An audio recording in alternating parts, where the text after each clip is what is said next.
एक वाक़या है जो बहुत से लोग जो हैं वो मंसूब करते हैं एक रूहानी शख्सियत से, लेकिन बहुत से लोग इसको एक लतीफ़े के तौर पर भी लेते हैं। और वो बात कुछ यूँ है कि एक साहब जो हैं वो बाज़ार में एक सुई ढूंढ रहे थे। किसी ने पूछा कि क्या गुम कर बैठे, जवाब मिला कि सुई गुम गई है। तो पूछने वाले ने पूछा कि क्या साहब आप सुई लेके इस बाजार में से गुजर रहे थे कि आपको सुई यहाँ पे तलाश करना पड़ रही है। तो वो मुस्कुरा के कहने लगे कि नहीं, वो सुई गुम तो मेरे घर के कमरे में हुई थी, लेकिन वहाँ पे अंधेरा बहुत है, रोशनी नहीं है, तो वहाँ पे मैं उसको तलाश नहीं कर सकता, इसलिए मैं उसको आज ढूंढने बाजार में आ गया हूँ। लोग ये बात सुन के मुस्कुरा देते हैं, बहुत हंसते हैं इस बात पे कि साहब क्या अकल पाई है उस बंदे ने कि जिसकी सुई घर के अंधेरे कमरे में गुम हुई, लेकिन उसको वो ढूंढने के लिए आ निकला है बाजार में, चूंकि वहाँ पे रोशनी है। अच्छा, इस सारी कहानी में जो थोड़ा गौर करें तो मुझे समझ आती है वो ये है कि बुनियादी तौर पे दो चीज़ों का आपस में तकाबुल है, एक रोशनी और एक अंधेरा। और हम सब मानते हैं कि अंधेरा कब होता है, जब रोशनी नहीं होती। और अंधेरे को अगर आप ख़त्म करना चाहते हैं तो उसका दुनिया में एक ही तरीका है, आप रोशनी करेंगे ताकि अंधेरा ख़त्म हो। अब इस बात का ताल्लुक आजकल के हालात से कुछ यूँ है कि साहब आजकल के माशरे में नफ़रतें इतनी हो गई कि कोई बंदा किसी दूसरे बंदे की बात सुनने का रवादार नहीं है। कहते हैं जी कि हम किसी की बात क्यों सुने। अब ऐसे में कुछ सियासी सूरत हाल भी ऐसी आ गई कि एक ही घर में रहने वाले दस्तों गिरेबान होते हैं।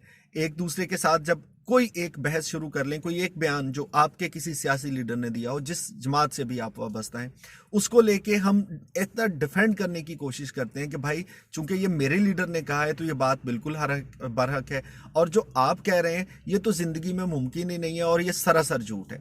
और यहाँ से उस बहस का आगाज़ होता है जिसकी रौ में आपके रिश्ते नाते बह जाते हैं, आपके अपने जज्बाती ताल्लुकात, आपकी दोस्तियाँ वो ख़त्म हो जाती हैं, दिलों में दरारें आ जाती हैं ये सोच के कि भाई मैंने ये कहा, दूसरे बंदे ने एक अलग नुक्ता नज़र क्यों रखा।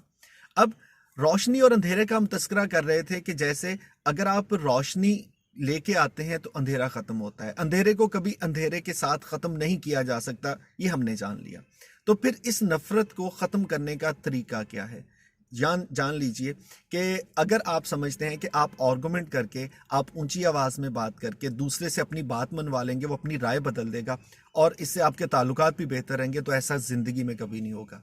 एक दूसरे की राय का एहतराम करना बहुत ज़रूरी है। और ऐसे में अगर आप चाहते हैं कि ये आपस की रंजिशें इन सियासी मामलात या किसी तफरकाबाजी की वजह से ख़त्म हो, तो उसका एक बहुत आसान सा हल है।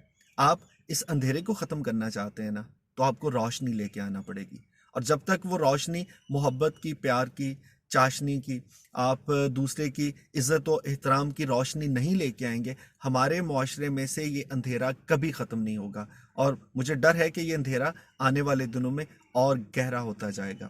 सो आज से आपने अपने पास एक रोशनी रखनी है, और वो रोशनी होगी उस खूबसूरत सी बात की कि जैसे ही आपको लगे कि किसी ने इस तरह की सियासी बहस का आगाज़ किया है, तो आप कोई खूबसूरत सी बात कर दें, बात का रुख बदल दें, दूसरे की बात सुन लें, अपनी उस बात पर राय ना दें, क्योंकि आपने बताना है कि भाई ये जो अंधेरा है इसको मैं ख़त्म करूँगा अपने हिस्से का दिया जला के, अपने हिस्से की रोशनी से, अपने हिस्से की अच्छी बात से। सो इन अंधेरों को अगर ख़त्म करना है तो भाई आज से एक दिया आपको, मुझे, हम सबको अपने हिस्से का जलाना पड़ेगा, ताकि हमारे मुआशरे में से ये तलखी नफ़रत कुछ तो कम हो।